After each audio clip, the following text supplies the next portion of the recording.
Perkenalkan, nama saya Gloriana Baban dengan nomor NIM 20 30 30 20 2051 dari Program Studi Pendidikan Bahasa dan Sastra Indonesia, Fakultas Keguruan dan Ilmu Pendidikan. Menulis kreatif puisi. Pengertian puisi, salah satu rahasia yang sesungguhnya tetap menjadi rahasia sepanjang masa adalah puisi. Puisi pengertiannya sangat beragam, tetapi beberapa ahli merumuskan pengertian puisi dengan keintian yang serupa.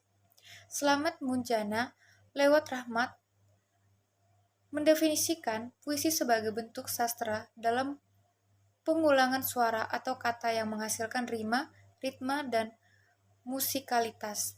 Puisi mengekspresikan pemikiran yang membangun dan membangkitkan perasaan yang merangsang imajinasi panca indera dalam susunan yang berirama. Semua itu merupakan sesuatu yang penting yang direkam dan diekspresikan, dinyatakan dengan menarik dan memberi kesan. Puisi sebagai salah satu bentuk karya sastra tentunya harus mempunyai fungsi estetik yang harus ada di dalam setiap penciptaan karya sastra. Puisi merupakan karya sastra. Rene Welek mengemukakan bahwa paling baik memandang kesusastraan sebagai karya sastra yang di dalamnya fungsi estetiknya dominan, yaitu fungsi seninya yang berkuasa.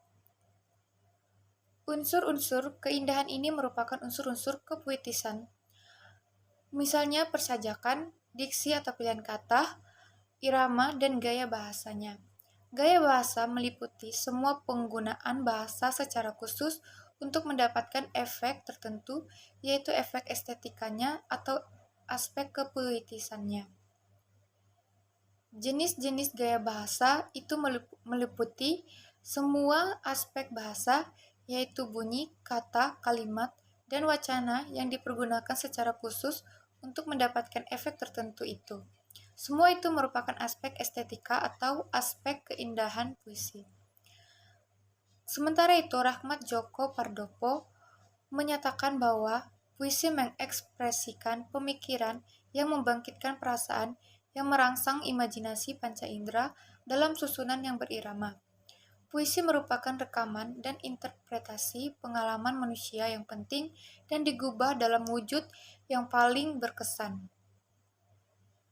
Bisa disimpulkan bahwa pada hakikatnya puisi itu adalah salah satu karya sastra yang mempunyai nilai estetik atau seni yang tinggi dan berasal dari interpretasi pengalaman hidup manusia yang digubah dalam wujud yang paling berkesan atau sebagai hasil imajinasi dan gagasan penyair yang dituangkan dalam bentuk tipografi yang spesifik. Puisi itu sendiri selalu berubah. Perubahan itu berdasarkan dari perkembangan evolusi selera serta perubahan konsep estetik manusia, tetapi satu yang tidak berubah dari puisi yaitu ketidaklangsungan ucapannya. Hal ini lah yang membuat puisi menjadi istimewa. Struktur puisi.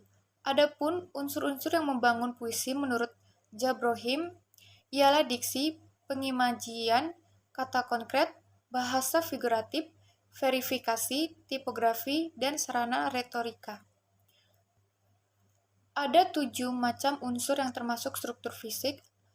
Adapun struktur batin puisi terdiri atas tema, nada, perasaan, dan amanat. Hakikat puisi terdiri dari 4 hal pokok, yaitu yang pertama sense, kedua feeling, ketiga tone atau nada, keempat intention atau tujuan.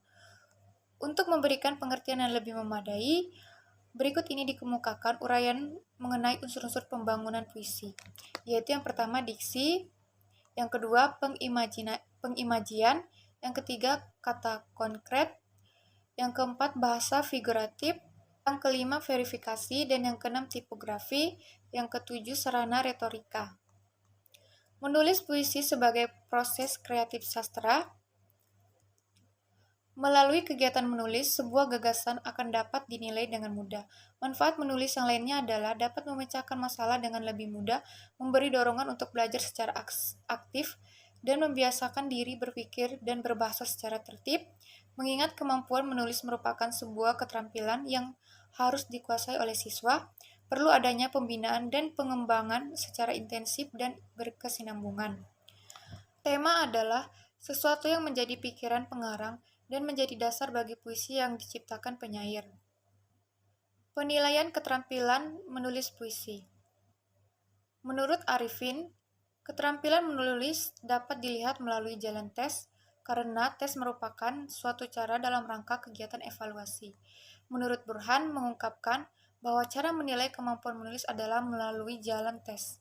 Namun ditegaskan olehnya bahwa penilaian yang dilakukan terhadap karangan siswa biasanya bersifat holistik, impresif, dan selintas, yaitu penilaian yang bersifat menyeluruh berdasarkan kesan yang diperoleh dari membaca karangan siswa secara selintas. Tahap-tahap menulis puisi. Yang pertama tahap prakarsa, kedua tahap pelanjutan, ketiga tahap pengakhiran. Model pembelajaran dalam menulis puisi. Yang pertama model pembelajaran kooperatif. Yang kedua metode musikalisasi. Yang ketiga teknik pengamatan objek langsung. Yang keempat strategi rekreasi. Yang kelima, pendekatan berbasis sastra. Dan yang keenam, pendekatan berbasis kurikulum. Terima kasih.